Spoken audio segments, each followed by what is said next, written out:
Bonjour à tous, merci de nous retrouver pour ce nouvel hebdo. Nous sommes cette semaine à Épinal où nous allons parler histoire, nous intéresser à l'origine de certains quartiers. Je serai accompagnée de deux passionnés d'histoire, on en parle tout de suite.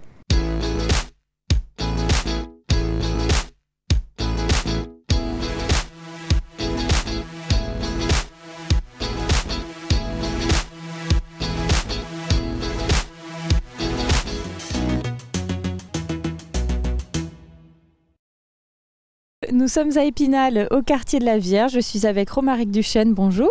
Bonjour. Vous êtes animateur architecture et patrimoine au pays d'art et d'histoire du pays d'Épinal, cœur des Vosges. Nous commençons cette émission donc ici, dans ce quartier de la Vierge. Est-ce que vous pouvez d'abord nous expliquer l'origine de ce nom de quartier ? Oui, tout à fait. Alors la Vierge, en fait, ça vient d'une petite statuette qui s'appelle Notre-Dame de Consolation. Et qui a une histoire, enfin plutôt une légende qui est assez intéressante puisque ça se rapporte donc vraiment à l'époque de la guerre de 30 ans. La ville d'Épinal était saignée à blanc, c'était la famine, c'était la peste, etc. Et puis dans les bois qui sont derrière nous, il y a des bûcherons qui auraient trouvé, selon la légende, une petite statuette miraculeuse qui a fait par la suite beaucoup de miracles. Et donc on a fait des grandes processions, etc. Et ce qui lui a donné finalement un peu le nom quartier de la Vierge, puisque c'est le quartier où on a trouvé la Vierge. Alors c'est une zone qui avant 1840 n'était pas du tout urbanisée. Hein. Ah bah oui, tout à fait, même encore un petit peu après, puisqu'en fait on n'est pas très loin de la Moselle. Et pendant longtemps la Moselle avait tendance à sortir régulièrement de son lit, à déborder, à être très capricieuse. Et il faut attendre vraiment le premier quart du 19e siècle pour l'intervention donc, des frères Dutac qui vont rendre un peu accessible toutes les rives de la Moselle, ce qui va permettre de dégager des grands terrains en bordure de Moselle. Et ici, avant, c'était une zone finalement militaire. Ça s'appelait d'ailleurs le Grand Champ de Mars, c'est ça ? Voilà, alors ça, c'est un petit peu après. C'est après la guerre de 1870. Comme la France a perdu cette guerre et qu'elle se retrouve amputée donc, de l'Alsace et du département de la Moselle, on n'est pas très loin de la frontière et donc on décide de réarmer la frontière dans l'optique d'une revanche pour récupérer l'Alsace et la Moselle. Et donc Épinal va se retrouver entouré par une ceinture de forts. Mais les forts ne sont pas autonomes, il faut des casernes, il faut des arsenaux. Donc à Épinal, on va avoir toute une série de casernes qui vont s'installer. Donc là, la Vierge, on va avoir trois casernes qui vont s'installer. On va en avoir vraiment tout le tour à Épinal, avec la Madeleine, avec Courcy, Réfy, etc. Donc ici, ça va être un grand terrain qui va être laissé libre pour les manœuvres de l'armée, pour les revues militaires, etc. Donc la présence militaire était vraiment importante à cette époque oui, à Épinal, notamment avant la Première Guerre mondiale. Jusqu'à la Première Guerre mondiale, effectivement, on avait énormément de présence militaire ici à Épinal. On estime qu'on pouvait avoir autant d'habitants que de gens dans les casernes, ce qui représente un chiffre assez énorme. Il y a des vestiges de cette époque, notamment de la Seconde Guerre mondiale, non loin d'ici, notamment le petit champ de tir. Il y en avait près de chaque caserne, mais celui-ci est resté en tout cas. C'est ça, effectivement. Donc les casernes avaient chacune leur petit champ de tir pour que les militaires puissent s'entraîner. Et ici à la Vierge, l'histoire est un peu plus funeste puisque c'est dans les casernes de la Vierge qu'on enfermait pendant la Seconde Guerre mondiale, pendant l'occupation, qu'on enfermait vraiment un peu les indésirables, les résistants, les personnes qu'on souhaitait interroger. Un peu plus loin, on a la rue des Fusillés avec l'ancienne Gestapo. Et puis, quand on avait tiré ce qu'on voulait d'eux, on les fusillait dans le petit champ de tir réduit de la Vierge. Donc c'est pour ça qu'il a été conservé, puisque c'est un peu un lieu de mémoire qui aujourd'hui est valorisé en tant que vraiment dernier lieu pour tous ces résistants. Et un beau jour, Épinal a été libéré à l'issue de la Seconde Guerre mondiale par les soldats américains. Voilà, donc et ce qu'il faut imaginer, c'est qu'après la Seconde Guerre mondiale, la ville d'Épinal était vraiment pas complètement, mais énormément ravagée. On avait perdu une grande partie de son habitation, donc on avait beaucoup de réfugiés, de sinistrés qu'il fallait reloger. Donc pour ça, on a commencé déjà un peu à reconstruire en centre-ville, mais on a également un afflux de population extérieure, on a un exode rural, on a un baby-boom. Donc on a énormément de gens qu'il va falloir loger, donc on va créer des quartiers périphériques. Donc on va en créer deux principaux, la Justice, fin des années 50, début des années 60, et puis ici la Vierge, où dès les années 50-53, on va commencer à construire des logements, puisqu'on avait ce grand terrain, rappelez-vous, le grand terrain laissé libre pour les manœuvres de l'armée. Qui ne servait plus. Voilà, à construire à la fois des maisons, et à la fois des immeubles HLM. Dans la volonté d'une mixité sociale, voilà. C'est ça ? L'idée, c'est pas avoir un quartier avec que des HLM ou que des maisons, d'avoir un petit peu les deux pour avoir vraiment une mixité sociale. Et comme c'est vraiment un nouveau quartier, on a même construit une nouvelle église, on a construit des commerces. C'est vraiment une nouvelle petite ville au cœur de la ville. Très bien, merci Romaric Duchesne pour ces informations très intéressantes. On se retrouve dans un instant en compagnie de Jacques Grasser, l'historien. On fait tout de suite une première pause dans cette émission et je vous propose de redécouvrir cette histoire de la 45e division américaine qui a libéré Épinal. Certains de ces soldats américains sont venus dernièrement en septembre à l'occasion de l'inauguration d'une stèle. On regarde ça tout de suite et on se retrouve juste après.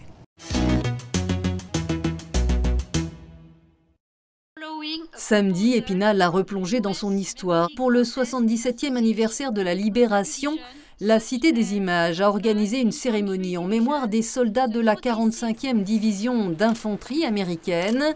Cette unité de la 7e armée des États-Unis du général Patch. Un pont spinalien porte le nom de ce stratège militaire, car ce sont les soldats de la 45e division qui ont libéré la ville en 1944. Les premiers chars vont pouvoir passer le 24 au matin, à 9 h du matin. Ils passent sur la rive droite de la Moselle et vont donc progressivement prendre le centre-ville ancien d'Épinal. Une stèle a été dévoilée pour se souvenir de la 45e division américaine. Une délégation avait fait le voyage d'Oklahoma, où est basée aujourd'hui cette composante de la garde nationale des États-Unis. Cette cérémonie, c'était aussi l'amitié franco-américaine qui était mise à l'honneur. La France est notre allié de plus longtemps. C'est un bon souvenir de notre coopération qui continue aujourd'hui. Nous avons bien sûr l'armée américaine, des détachements de l'armée américaine. Nous avons l'armée française côte à côte. Et puis nous avons des souvenirs avec des vieux soldats qui ont ressorti du matériel et tout ça pour participer à cet événement. De nombreux passionnés ont ainsi participé à ces cérémonies qui se sont poursuivies au cimetière américain du Keckmont d'Épinal-Dinosé. Florent est venu avec sa Jeep d'origine. Il admire le sacrifice des GIs de l'époque. Surtout le courage des jeunes qui sont venus ici en France et qui ne connaissaient pas du tout ce que c'était la France. Et donc il fallait le faire quand même, avoir des gosses de 18 ans qui sont morts pour nous. Donc voilà. Dans ce cimetière américain, sur plus de 5000 tombes, 408 portent le nom d'un soldat de la 45e division d'infanterie, une division reconnaissable à son insigne, l'oiseau tonnerre. Ce blason, en fait, est un symbole amérindien parce que dans l'État d'Oklahoma, il y a énormément d'Amérindiens. D'ailleurs, cette unité, cette 45e division, était la division qui avait le plus d'Amérindiens parmi eux. D'ailleurs, ici, il y en a 22 qui sont enterrés. So you see, this boy was killed not very far from Épinal. Le patriotisme est une valeur très forte aux États-Unis, un pays qui avait par ailleurs souhaité ces cérémonies d'hommage, très émouvantes pour le représentant de l'armée américaine. C'est vraiment beaucoup d'émotions pour moi. Tellement de jeunes hommes sont venus ici se battre pour une noble cause, celle de libérer le pays des nazis. Et malheureusement, nombreux d'entre eux ne sont jamais rentrés. Donc ça me rend vraiment fier de porter l'uniforme de l'armée américaine et de cette 45e division. La délégation américaine qui s'est vue remettre un drapeau des États-Unis, symbole d'un retour au pays pour tous ces jeunes soldats tombés loin de la mère patrie. Nous retrouvons Romaric Duchesne, nous sommes du côté de la forêt de la Vierge. Jacques Grasser nous a rejoint, bonjour. Bonjour. Je rappelle que vous êtes historien. On est à 2 pas du quartier de la 40 semaines. J'aimerais bien qu'on en parle un petit peu. D'où vient le nom? On ne connaît pas forcément l'origine de ce quartier, Romaric Duchesne. Alors c'est un nom à l'histoire un petit peu triste, un peu sinistre, puisqu'en fait ça remonte à l'époque de la guerre de 30 ans, où il y avait eu notamment plusieurs épidémies de peste, notamment celle de 1636. Et donc les pestiférés étaient envoyés à l'extérieur de la ville, dans ce petit vallon. Et on allait les enterrer un petit peu plus loin. Et comme la peste a duré pendant 40 semaines, et ben c'est pour ça qu'ensuite on a donné ce nom quartier de la 40 semaines. C'était 40 semaines parce que ça a duré 40 semaines. C'était l'épisode le plus long, il me semble. Oui, c'est ça. Il y en a eu plusieurs, mais celui-là était vraiment le pire. Et les pestiférés étaient enterrés juste au-dessus, voilà, dans le pré des pestiférés, avec la croix qui témoigne encore aujourd'hui de cet épisode. Donc ici, on était, pour bien situer, à l'extérieur de l'enceinte de la ville. Hein. Il n'y avait pas toutes ces habitations. On est effectivement assez loin de la ville, hein, mais il faut se rappeler que à cette époque-là, la ville est entourée de remparts, donc c'est un lieu clos. Et donc laisser des gens sur une épidémie à l'intérieur, c'était évidemment fatal. Donc on leur demandait de sortir, ou on les sortait, enfin bref, on ne sait pas exactement comment ça s'est passé. Et donc ils venaient ici, dans la mesure où il y avait de l'eau, donc c'est quand même important, c'est pas trop loin quand même, donc on pouvait les ravitailler. Et surtout, on a ici toute une série d'abris sous roche où ils pouvaient se mettre à l'abri des intempéries. Et c'était une période difficile également parce qu'on était en plein pendant la guerre de 30 ans, hein, Romaric. Oui, tout à fait. Le XVIIe siècle, on dit souvent c'est le sombre XVIIe siècle puisqu'il y a eu énormément d'épisodes tragiques. Et en Lorraine, on était particulièrement touché par la guerre de 30 ans, qui a ravagé notre duché à peu près entre 1630 et 1660. Puisque là, quand on était opposé au roi de France, on s'était allié avec l'Empire germanique. Donc forcément, il y a eu beaucoup de massacres, de famines, de conflits, de maladies aussi pendant cette guerre. Et les gens fuyaient littéralement la zone pendant toute cette période-là. Oui, alors effectivement, il y a le passage des troupes, que ce soit français, lorrains, allemands, les impériaux, les Suédois aussi, il y a des troupes suédoises protestantes ici. Donc les gens fuient, c'est des problèmes de réfugiés, c'est exactement comme aujourd'hui dans le monde, c'est pareil. Les gens s'en vont, d'autres, comme il n'y a plus de récolte, puisque les paysans aussi sont pourchassés, il n'y a plus de récolte, donc des disettes, des famines, donc des corps affaiblis, et qui sont évidemment les victimes d'autant plus des épidémies. Et si on parle d'une période un petit peu plus moderne, bien que 2 siècles plus tard, en fait, dans les années 1800, des choses un peu plus joyeuses, on est non loin ici de la fontaine Guéry. Est-ce que vous pouvez nous rappeler un petit peu son histoire ? Oui, alors c'est plus joyeux, enfin il faut pas oublier qu'on a eu des épidémies de choléra aussi au XIXe siècle.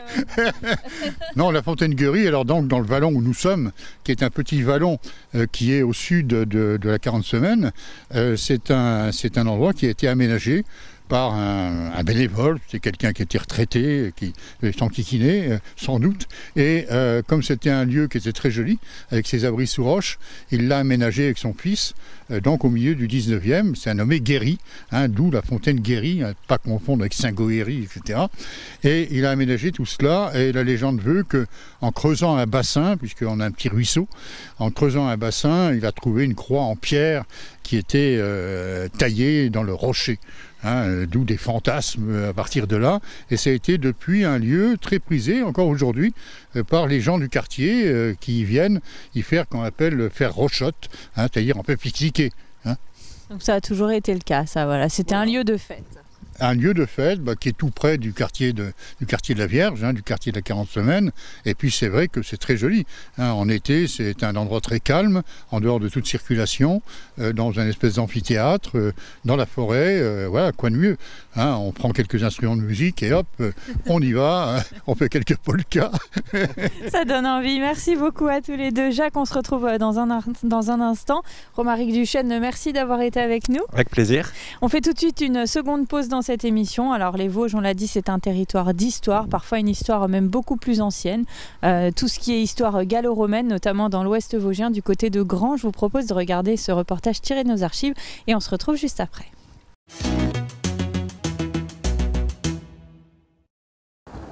Une machine peu commune qui ratisse l'arène de l'amphithéâtre de Grand, 2 mètres de large, plus de 30 kilos sur la balance, pour un coût de 160 000 €. Mais à quoi sert cet engin ? 2 équipes de géophysiciens, l'une française et l'autre italienne, ont passé le site au radar. But de l'opération qui s'est déroulée en milieu de semaine, cartographier les sous-sols de l'amphithéâtre et comprendre comment vivaient les Gallo-Romains à l'époque. On émet un champ électromagnétique qui va dans le sol et en fonction de ce qu'il y a dans le sol, ça répond de façon différente. Donc par exemple de la terre répondra d'une certaine manière et un mur répondra d'une autre manière. Sur le terrain, cette méthode radar permet d'obtenir des données chiffrées qui seront par la suite modélisées en 3D. Les archéologues obtiendront alors des estimations de profondeur et de volume qui les aideront à poursuivre leurs études. Cet amphithéâtre a été entièrement dégagé en 1963 et terminé de rénover en 1995. Il suscite pour autant aujourd'hui encore de nombreuses interrogations. Déjà, on sait qu'à travers, il y a un grand égout, le Cloaca Maxima, donc de la ville du village de Grand. Donc on s'attend déjà à le voir et éventuellement tout ce qui peut être autour, potentiellement une ancienne scène ou des choses qui permettent d'avoir une scène amovible en fonction du contexte, etc. En principe, on devrait en savoir beaucoup plus et puis un peu trancher cette question.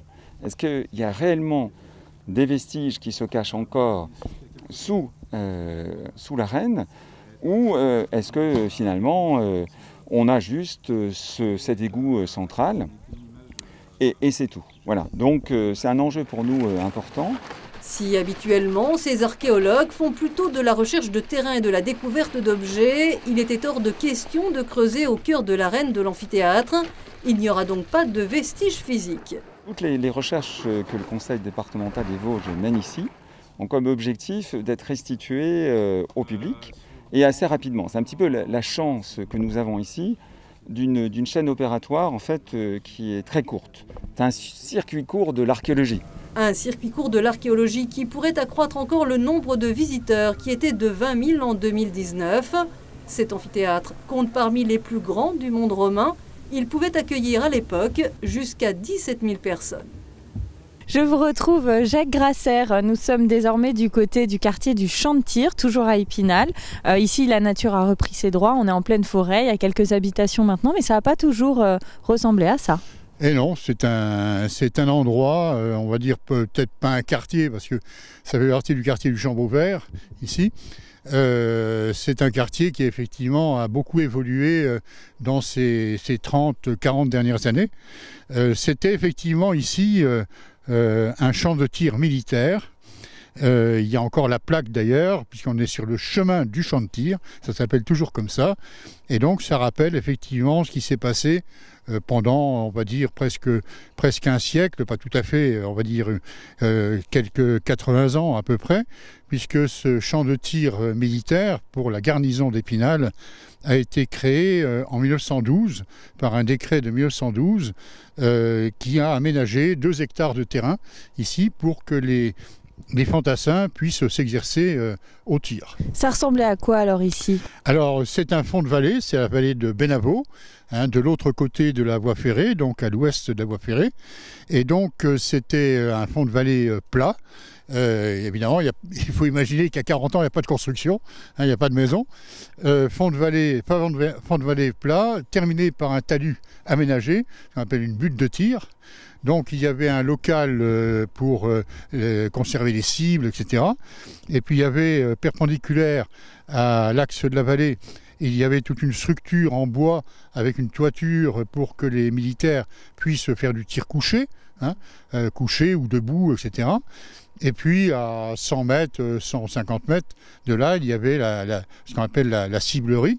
Donc des poteaux où on accroche des cibles.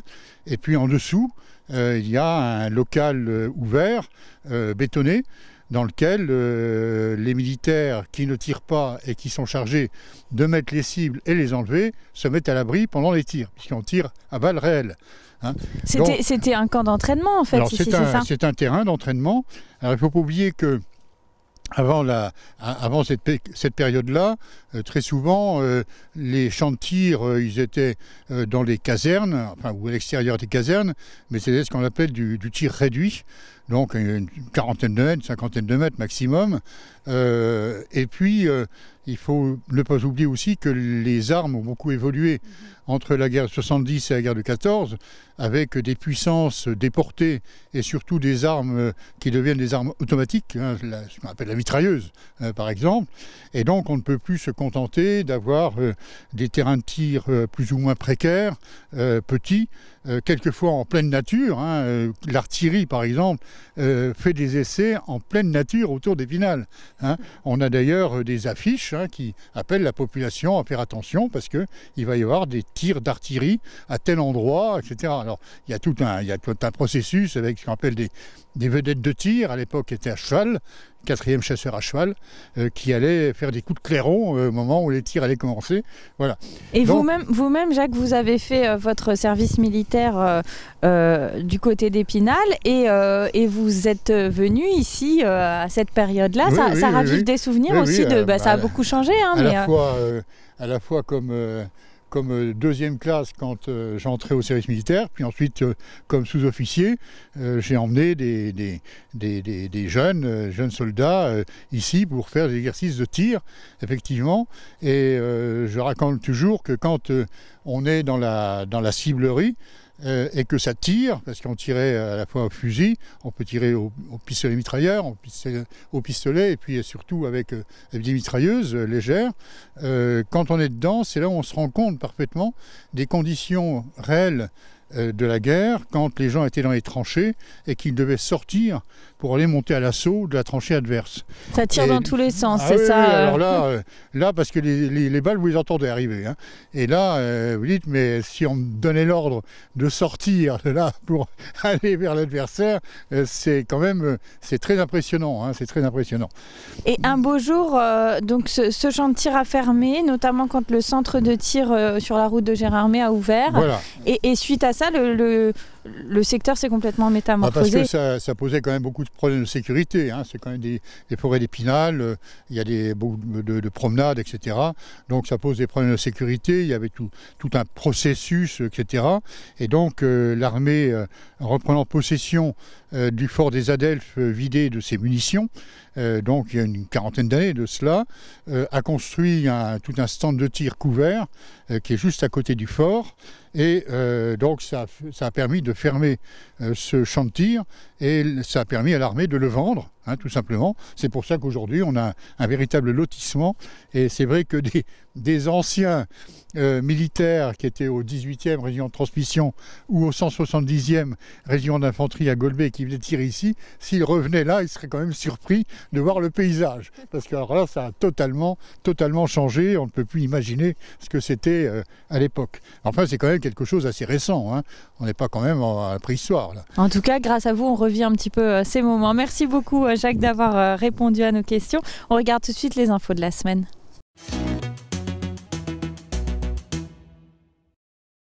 Aimons toujours, aimons encore, ce classique de Victor Hugo est le thème des 6e nuits de la lecture. À Épinal et alentour, la BMI proposera jeudi 20, vendredi 21 et samedi 22 janvier un large panel d'animation autour des histoires d'amour. Parmi les événements majeurs présentés ce vendredi, un concours d'éloquence décalé, de la musique avec le Conservatoire Gautier d'Épinal ou encore la confection de cartes d'amour en chocolat. Les médiathèques de Thaon-les-Vosges, Certigny, Dévillers et Golbet y participent également et proposeront escape game, quiz musical, lecture et ateliers créatifs. 50 ans de passion pour le théâtre et de partage avec le public, c'est ce qu'ont proposé cette semaine les Compagnons d'Éleusis au Centre culturel d'Épinal, en même temps que des représentations au théâtre municipal. Prochain rendez-vous de cet anniversaire qui s'étale sur l'année, une pièce qui sera jouée fin mai début juin dans un bâtiment de la Friche Bragard. Ce sont des chasseurs d'émotions, celles que les visiteurs voudront bien partager avec eux. Ils s'aiment dans la vie, Odile et Claude Anheim, un couple d'artistes plasticiens qui partagent la même passion et s'interrogent ensemble sur ce thème, la relation de l'être humain avec le milieu naturel. Dans la galerie du Poiron, au cœur d'Épinal, tout à côté de la place des Vosges, les céramiques d'Odile, dont de superbes créations inspirées de la mythologie, faunes et nymphes, ouvrent les portes de notre imaginaire. Une voie entre le visible et l'invisible qu'empruntent également les tableaux de Claude, dessins, peintures acryliques et huiles sur support bois, agrémentés de poèmes et de textes, qui évoquent ce supplément d'âme présent dans la nature et qui nous relie à la terre. Mais comme le papillon dont l'existence est éphémère, l'exposition prendra fin le 30 janvier. Les artistes vous accueillent du mercredi au dimanche de 15h à 19h. Et voilà, l'hebdo, c'est terminé pour aujourd'hui. J'espère sincèrement que cette émission vous a plu. En tout cas, nous avons pris beaucoup de plaisir à la tourner. J'espère que vous apprendrez beaucoup de choses sur l'histoire spinalienne. Quant à nous, on se retrouve la semaine prochaine. À très bientôt.